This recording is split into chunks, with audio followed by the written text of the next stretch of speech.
Hi, and welcome to the Anselm Kiefer Educational Resource for Teachers. The lesson today will focus on the Veld's domain, the arts, at Level 2, specifically covering the dimensions creating and making.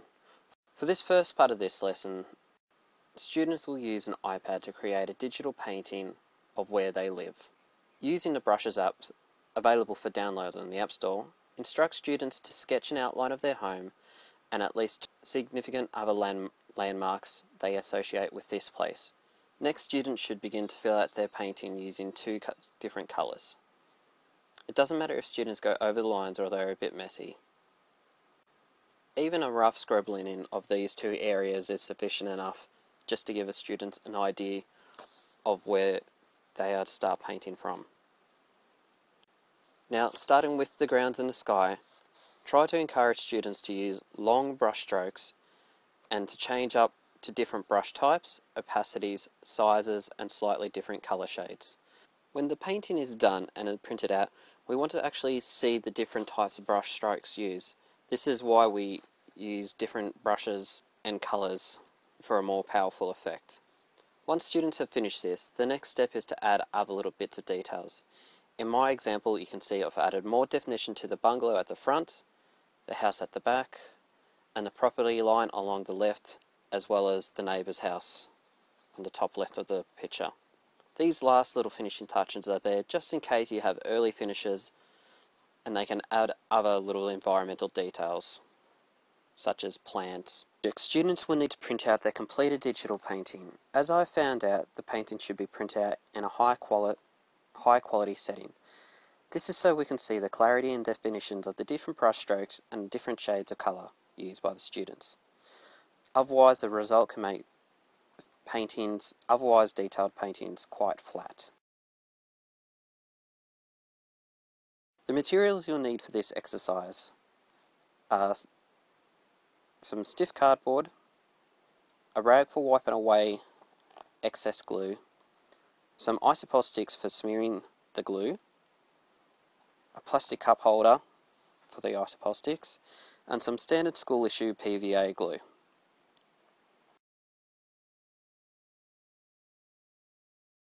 Students will also need a wide range of materials gathered from around the home, such as leaves, sticks, grass, and stones.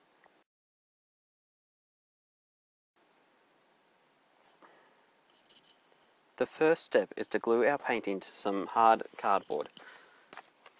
In my case, I used some canvas that I found around the home. This gives the painting a little bit more extra support, especially if students plan to add heavier items such as stones and twigs.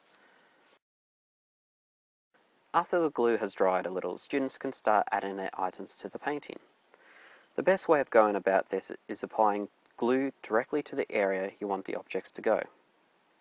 Use the isopol to spread the glue evenly, but don't worry about if too much has been used.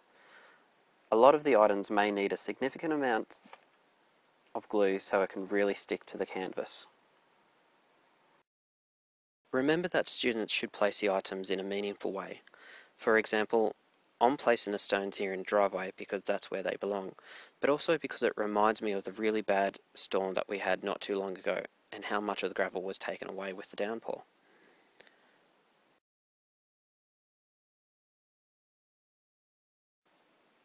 Teachers should ensure that students know that it doesn't have to be perfect or neat or conform to being between the lines.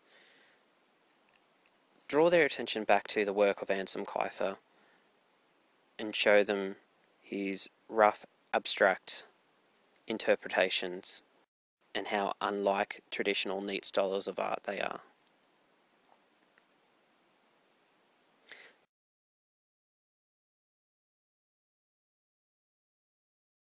This is a real hands-on learning activity that students and teachers are really going to enjoy. Just be warned, it can and will get quite a bit messy in the classroom.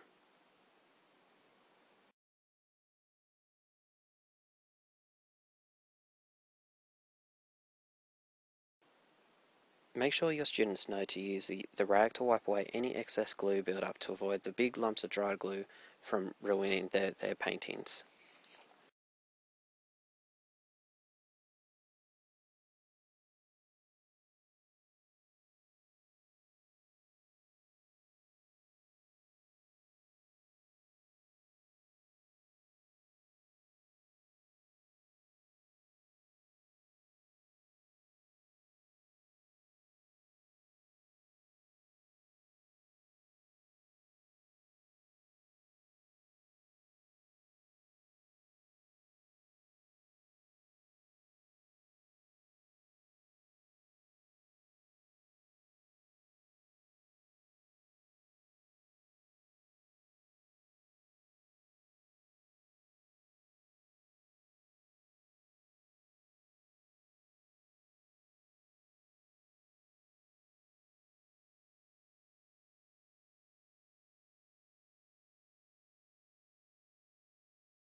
For the heavy objects such as bits of wood, sticks, or like a stone that I'm using in my example, make sure glue is applied to both the object and to the canvas and pressure is applied.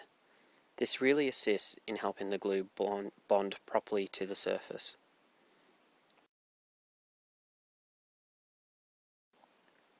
When students are happy with their completed artwork, they can move it to another area for drying, but please emphasize that they move the canvas so it is horizontal. If it is tipped up or vertical too soon, then they could quite possibly end up losing half the work because the glue hasn't dried yet properly. So here you go, a completed piece of digital work with Kiefer type stylings. Remember, the key purpose of this lesson for students is to create an artwork set at their home that communicates their own feelings, memories, emotions, or interpretations, which are represented by the items attached to the painting. This is for the audience who can interpret and then add their own judgment, ideas, and feelings. For more details, useful information, and resources, refer to my Anselm Kiefer site, available on webs.com. Thank you for watching this Anselm Kiefer visual arts resource, and good luck.